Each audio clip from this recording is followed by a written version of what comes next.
Hi hello எல்லாமே நல்லா இருக்கீங்கன்னு நினைக்கிறேன். நானுமே ரொம்பவே நல்லா இருக்கேன் ஃப்ரெண்ட்ஸ்.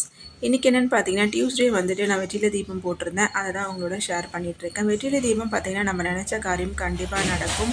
முருகனுக்கு மட்டும் வெற்றிலை தீபம் ஏற்றணும் அப்படின்றதுல நம்மளுக்கு பிடிச்ச தெய்வத்துக்கும் நம்மளுக்கு விருப்பமான தெய்வத்துக்குமே ஏற்றலாம். நீங்கள் முருகருக்கு ஏற்ற போகிறீங்க அப்படின்னா டியூஸ்டே ஏற்றுங்க.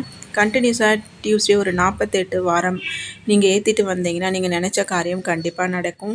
நீங்கள் வீடு வாங்கணும், இல்லை நிலம் வாங்கணும், ஏதாவது உங்களுக்கு சொத்து சம்மந்தப்பட்ட ஏதாவது பிரச்சனை இருந்தாலுமே இதில் தீர்வு கிடைக்கும் அப்படின்றது ஒரு நம்பிக்கை இருக்குது. கண்டிப்பாக நீங்களும் செஞ்சுட்டு வாங்க.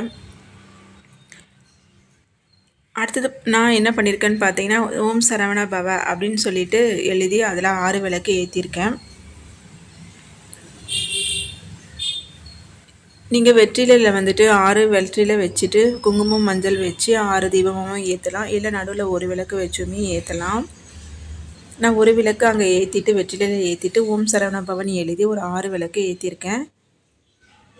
டியூஸ்டே வந்து பார்த்திங்கன்னா எனக்கு இப்படி தான் நான் என்னோடய பூஜை வந்து முடிச்சிருந்தேன். எல்லாருக்குமே முருகனோட முழு அருள் கிடைக்கணும் அப்படின்னு வேண்டிக்கிட்டு இந்த பூஜை வந்து பார்த்திங்கன்னா ரொம்பவே நல்லபடியாக முடிஞ்சுது. இந்த வீடியோ பிடிச்சா இந்த வீடியோக்கு ஒரு லைக் கொடுங்க. பாய். இன்னொரு வீடியோவில் பார்க்கலாம்.